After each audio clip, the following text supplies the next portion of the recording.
Hello, everyone, and welcome to another Premier Injuries Daily Update. Now, we'll kick things off with news on Tino Livramento. Of course, he was forced off or stretchered off on Sunday with due to a knee injury. Now, Ralph Hasenhüttl described that as very serious. Doesn't look great. Now, internally, they will have a fairly good understanding of what's going on with that knee. However, publicly, they will not release anything, and probably until they've had that confirmed via imaging. He'll probably go for an MRI scan today or maybe tomorrow. From mechanism, there certainly looks as if there could be ACL involvement. If that proves to be the case and there is a rupture, then you can more or less write off the remainder of 2022. We're talking around 7 to 9 months, possibly even longer if there's any kind of other secondary involvement in there, maybe some meniscus cartilage damage. But we keep our fingers crossed and we wish Tino Livramento a return to the football pitches very soon. We will be dropping another video specifically on Tino a little bit later, so keep your eyes and ears peeled on that. For Brighton, Graham Potter, Tariq Lamptey was out of the Seagulls squad on Sunday. Graham Potter said that was more of a precautionary measure. This time it related to his knee. Thankfully, not the hamstring that kept him out for such a long period. But Graham Potter talked about, a young lad needs to be managed. His first full season in the Premier League with crowds, so they weren't taking any chances with him. Now, Burnley, we had a few updates from the interim boss, Mike Jackson. They've given themselves a great chance of survival with another win over Wolves at the weekend. Now, a couple of issues, a couple of updates. Eric Peters hoping to rejoin the squad on the training pitches later on in this week, but we know that Charlie Taylor's more or less locked in anyway in that left back slot. For Ben Mee, he's adopted a role on the coaching team at the moment, still on track to return hopefully before the end of the season. That's a fractured fibula, a hairline fracture, so that's obviously taken a lot longer than initially thought. Jade Rodriguez, he was forced off on Sunday with a calf problem. Now again, that needs to be assessed, hopefully nothing too serious. Maxwell Cornet, he was a surprise omission from the matchday squad on Sunday. That related to, again, another knee problem. Nothing too serious, a minor problem. Matai Vidra came in to that team, and of course it was his goal that secured the 3 points. Aaron Lennon, he's been managing a knee problem from game week to game week. So of course, in terms of his minutes, they're probably going to come from the bench during this interim period. He isn't fit enough to be starting games and maybe doing 60, 70, 80 minutes or longer. So again, just to be aware of that, not that Aaron Lennon will attract much interest from the FPL community. Antonio Rudiger had a lot of questions with regards to his availability. We're hoping that he should be back on the training pitches from Tuesday and with the squad on Thursday against Manchester United.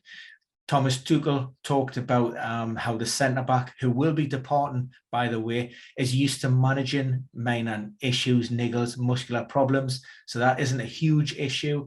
This relates to an adductor in one leg and a slight hamstring problem in the other. Like I say, it was too painful to be involved on Sunday against West Ham, but the idea is to get him back out on the training pitches Tuesday, get a few sessions under his belt and face Manchester United. Reece James is also, again, Thomas Tuchel taking no chances with him. They want to manage the player who's had a really heavily disrupted season due to injury, complained of discomfort in his hamstrings following the 4-2 defeat at Stamford Bridge from Arsenal last week. Now, he was sent for imaging. Thankfully, those images came back fairly clear. So it was just more of a precautionary measure. And again, what they don't want to do is push Reece James too hard and risk a possible setback and another injury. Now, speaking of setbacks and injuries, Ben Godfrey, he became the second Toffees player within a matter of weeks to be forced off during the club's warm-up. And again, a very similar injury to the one Donny van de Beek suffered. So this is quadriceps, a thigh problem. We don't know the severity of it. initial diagnosis suggests that it is very much like Donny's. So if that's the case, we're maybe looking at somewhere in the region of maybe 10 to 14, possibly 21 days.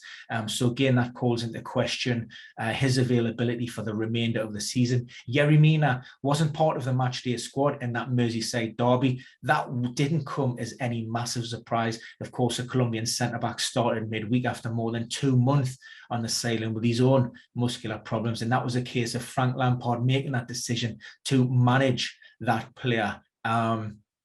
Elsewhere, Manchester City, we know, are playing Real Madrid in the Champions League on Tuesday. A couple of updates. Major doubts over John Stones, a muscle issue, and also Kyle Walker. He's been out for a few games now because of that ankle injury. Neither player has trained at the time of the press conference, so that only gives them a very small chance of being involved in the squad. Also note, with regards to Kevin De Bruyne, he did come off on Saturday early doors. That was looking to protect the player. We know he's took a lot of kicks and knocks in recent times and had stitches in his ankle. So again, it's about managing the player, and that's something to be aware of because he is attracting a lot of interest from the fantasy community. If you're going to be City going out and stretching and getting those leads, comfortably getting those 3 points, Kevin De Bruyne could be one of those players that are coming off in and around that 55, 60-minute mark, and maybe, around these Champions League, may even start on the bench. For Liverpool, hopefully, Roberto Firmino should be back on Wednesday night. He missed the Merseyside derby, still feeling a little bit of pain and discomfort in that foot of his. And finally, my boys, Newcastle, we're playing Liverpool this weekend. Eddie Howe was asked about the prospects of the possibilities of Callum Wilson, Kieran Trippier, and maybe Ryan Fraser being available at his disposal.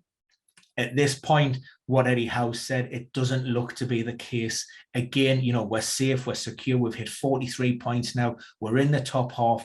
What we don't want to be doing is taking any risks whatsoever. I would suggest that Kieran Trippier, slightly different in the fact that it was a bone injury. It's not soft tissue like Callum's calf and Ryan's hamstring problem. So he is slightly further ahead, and I would give him more of a chance of playing this season. But what Eddie Howe said, all three are on schedule to hopefully be involved. So yeah, keep your eyes and ears peeled for that Tino Livramento video dropping at a later date. But for now, have any questions, pop them in the box, or you can check out the premierinjuries.com injury table. See you all again very soon.